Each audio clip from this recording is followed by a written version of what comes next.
Hello, Mr. Magania. Today I will be presenting on composting. Objectives for this presentation.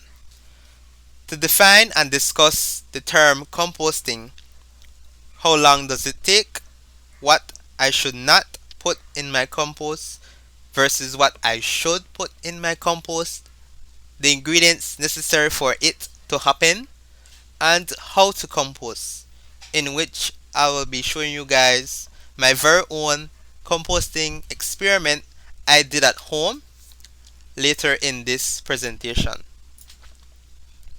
So, it is the decaying organic matter. In this image, there is fruits, vegetable peels, dry and dead leaves. These things mix together over time with the help of worms, microbes, bacteria to help form a rich nutrient soil called compost or composting. How long does it take? It all depends in the environment you live in or where you place the compost. If I live in a hot environment or I place it under the sun, then expect the process of the compost to speed up. I expect the compost to heat up as well, which is good and beneficial for the microbes to thrive in. However, under moderate or hot environment, the compost will dry up. So you need to monitor it and water it when it is needed. It needs a moist environment so the microbes can thrive in. Not too soaping wet and not too dry. Just great. In terms of the shade, the process will still take place but at a slower rate. To speed up the process, people add worms, grass clippings, coffee grounds. What not to decompose? Meat, fish, eggs, cheese, milk, pork, dairy products. All these things create a smell when they start to decompose, which attracts pests, rodents, rats. You don't want to add these things in your compost because if you add these things into your compost, look out for these animals, which can create health problems. In terms of coal or bones, these things having chemicals and toxins which can kill your decomposers, which can change the soil texture. Eventually your compost will stop. So you can compost things like leaves, shredded paper, eggshells, coffee grounds, fruits and vegetable waste. In terms of leaves, you have green leaves, which provides moisture. You have the dead leaves, which is a source or a food that the decomposers feed on. The shredded paper helps to absorb excess water that you don't want in your compost. So, for instance, if you have a lot of water in your compost, then you add more shredded paper that will absorb in those excess water that is not needed. The eggshells provide calcium, which is beneficial. The coffee grounds provide extra nutrients. The fruits and vegetable peels creates a moist environment. So everything here is just beneficial.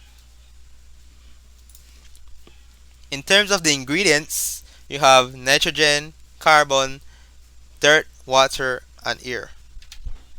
In terms of nitrogen, or referred to as the green matter, in this image you have banana peels, potato peels, all kinds of peels from growing foods or fruits, flowers from morning glory trees.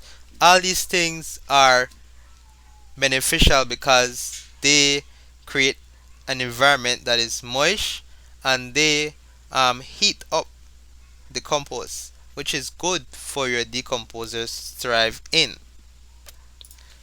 In terms of brown matter, they are very important because they are the sources that the decomposers they feed on. They are also referred to as like the woody materials that takes in excess water from their compost. So add this when there's too much water in your compost, or add green matter when you want more moisture in your compost. So you need to dictate how your compost is going in order to add these different kind of materials. Dirt is another ingredient. When you add dirt, you add extra nutrients. You increase the microbes count, you boost up the decomposition stage. It also controls the scent of the compost. It also controls the pests from smelling the compost. It's just a layer of protection.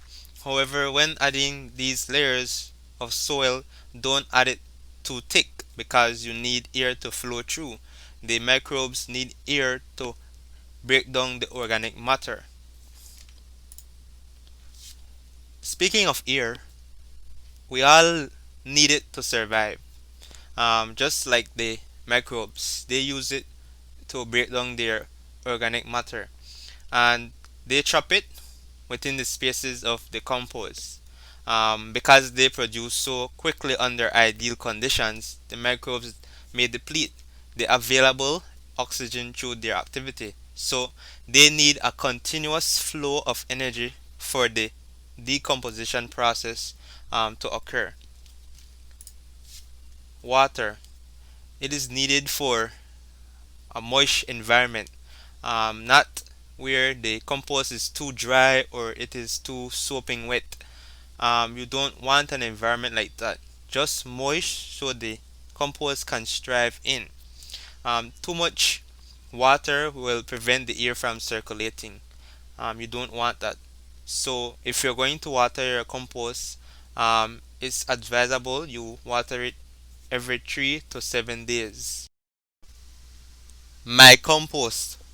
It was created on the 29th of September 2022. The first objective was to find a compost bin. If you look keenly at the bottom of my compost bin, there is holes. That is because there needs to be a level of airflow for your compost and microbes to break down the organic matter in an efficient way. So continuous airflow will have a continuous decomposition process. On the other hand, the holes are necessary so the water can be drained out. You don't want your compost to have a lot of water or water settling at the bottom, causing your compost to be extremely moist. Then the process will stop. So you have holes, then one, the air will be in and out of the compost, and two, the water will be drained out and just leaving the compost just moist. Next, I added 1 to 2 inches of dirt. Like I previously mentioned, dirt is very good.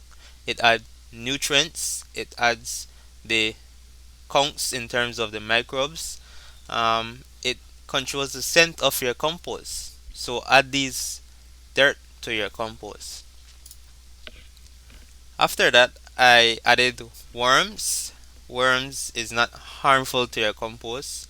There's a term called vermi composting, in which the worms consume the waste from the vegetables and the fruits.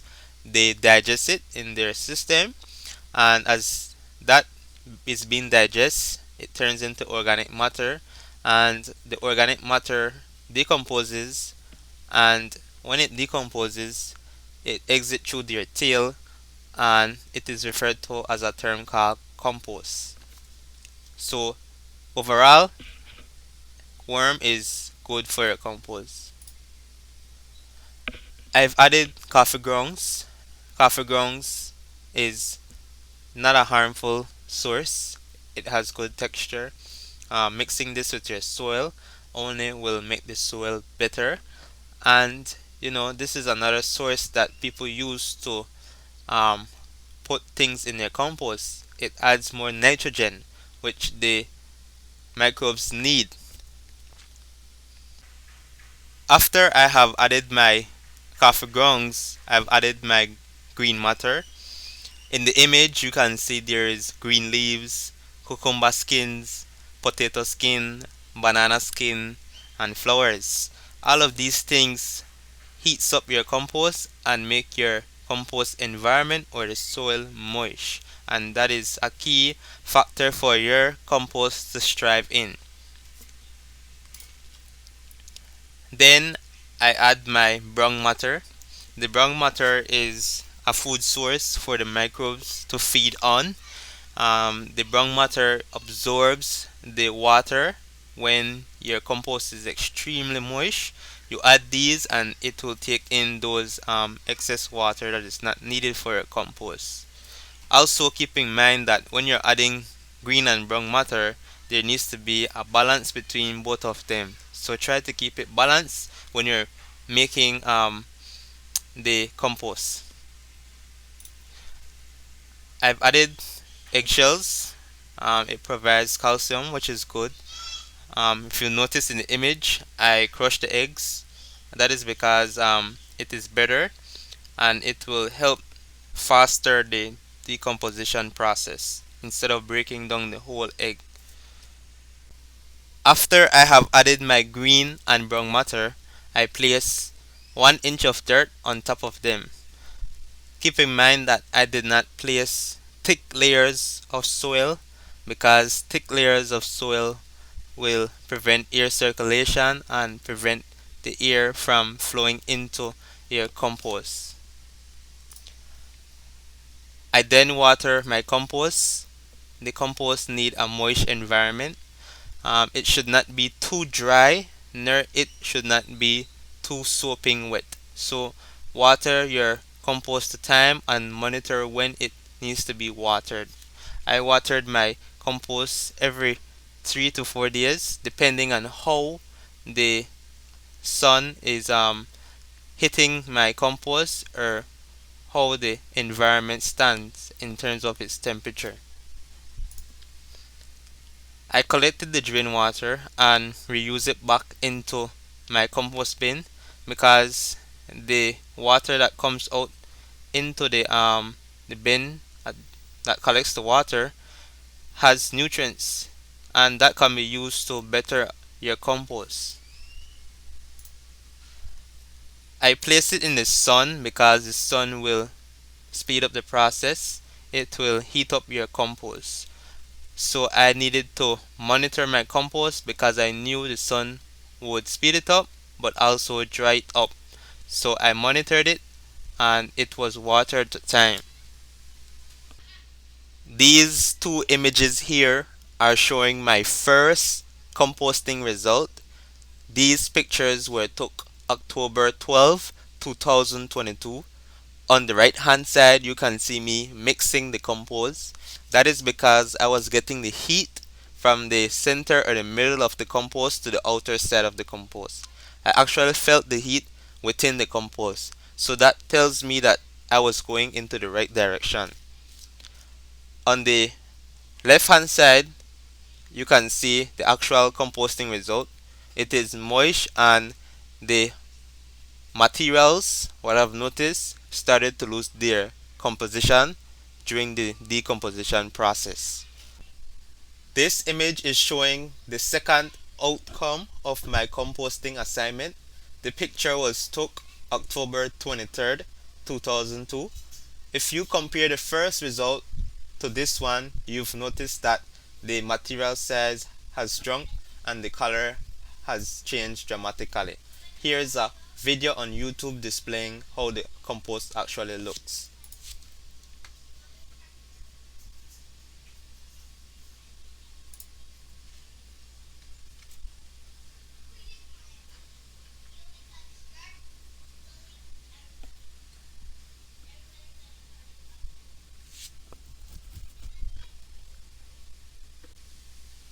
Here is showing my third result for my composting. This image was took November 5th, 2022. What I've noticed, the dirt started to have a earthy smell. If you notice, the particle size or the material size for the um, green and brown matter have shrunk dramatically. Here's a video displaying how it actually looks.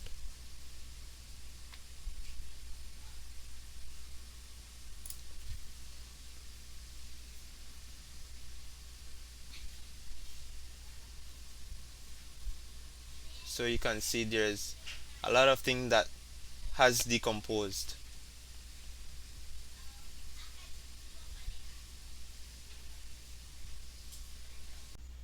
This image here is showing my final result of the composting experiment.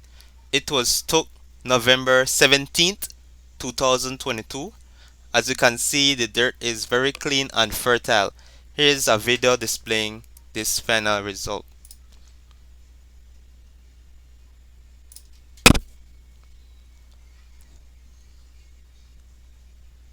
If you look keenly, the dirt is very clean and fertile. It is not too dry, nor it is not soaping wet. Just right.